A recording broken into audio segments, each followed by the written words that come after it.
Okay, let me talk to you a little bit more about Iraq. But this time we'll talk about our troops in Iraq. Why do we have our reserve and National Guard in Iraq? Well, we're occupying the country one way or the other. How long after World War II did we occupy Europe? Give you a clue. Same amount of time that we occupied Japan. Give you a clue. The same answer for South Korea. They're still there. We have thousands upon hundreds of thousands of troops in Japan, Europe, and South Korea. Why? How come? What for? They don't need to be there. Oh, treaties. No. Russia's not going to invade Europe. Not again. Japan, it's a world economy. It needs the world. South Korea, we're only in the way there. So, why do we have our reserves and National Guards in Iraq? They shouldn't be there. They've already proven to the world that our reserves and our National Guards are professional, top-notch soldiers. They could stand up to any army in the world, and they can do their job very, very well. Plain and simple, Vietnam said it best. After the war was over, China started giving them a hard time. They went up into China, and they kicked some butt and came back down. When they were done, they told the world, don't mess with us. We'll go to war with any country in the world except for the United States.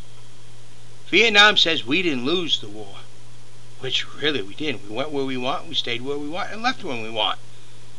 They have a very strong respect for the American soldier. And Iraq proved again the American soldier is a top-notch professional military man. We have the best of the very best of the very, very best in the world. Those men deserve all we can give them. But they don't need to be there any longer. We need to bring all the National Guard and all the reserves home. Well, to do that, what are we going to have to do? Well, we're going to have to take some out of NATO and get them out of Europe. Get some out of Japan. And there's no reason to keep any troops anymore into South Korea. We need to take all those troops out of there.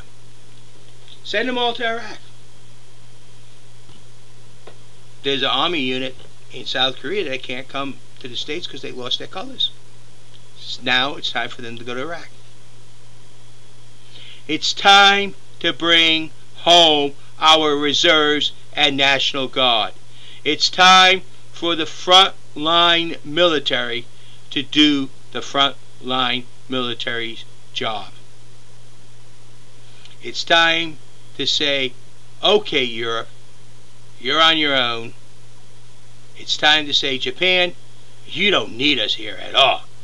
I'm not saying completely abandon, but cut the numbers down. We only need 150,000 troops for Iraq and Afghanistan. Well, they're about another 50,000. But we don't need them to be the National Guard, and we don't need them to be reserves. Iraq is winding down now. The American people have done a very super job there. The Iraqi people are beginning to believe in their own government. The Iraqi people see us and believe that maybe this is true. They're going to make a country out of Iraq. It's time to put our frontline troops in Iraq now for a while.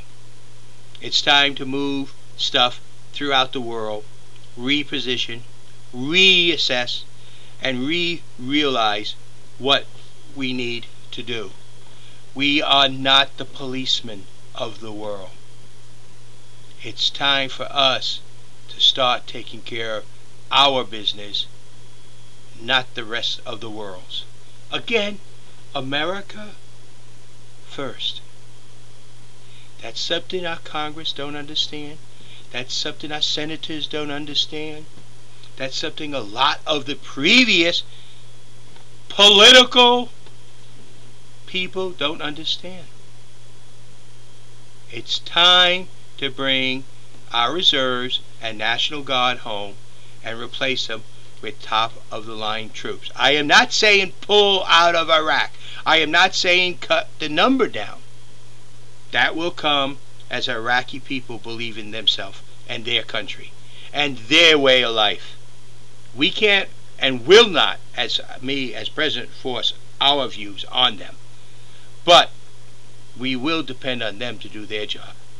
But like I said, it's time to bring home all reserves and National Guard. Thank you.